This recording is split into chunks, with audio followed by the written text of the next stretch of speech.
watching a strange phenomenon in the workforce today. In the pandemic, there are now plenty of jobs available, but there are apparently a lot of people that don't seemingly want them.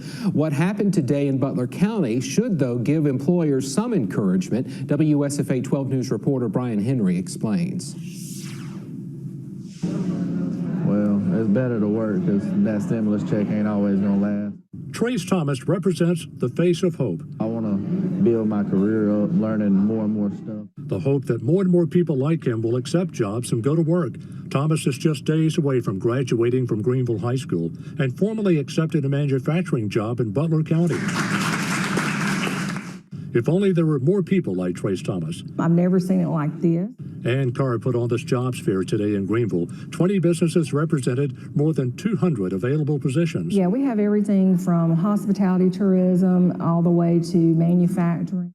Wiregrass Construction was among them, a company with some 45 jobs up for grabs throughout the entire state. There are different labors of this work, you know, whether you could be an asphalt laborer, construction laborer, you could be driving a truck as well. Too busy in their phone and on the internet and social media.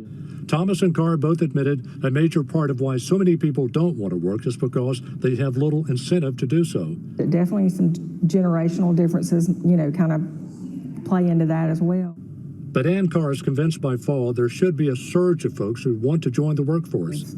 Federal unemployment at the way it's currently written, will run out in September. The unemployment rate here in Butler County is just short of 6%. Trace Thomas did his part today to inch it down a little more. In Butler County, Brian Henry, WSFA 12 News. And one side note, the Butler County Economic Development Office, along with Thomas's new employer, awarded Thomas a $400 cash scholarship based on his resume and his application and interview.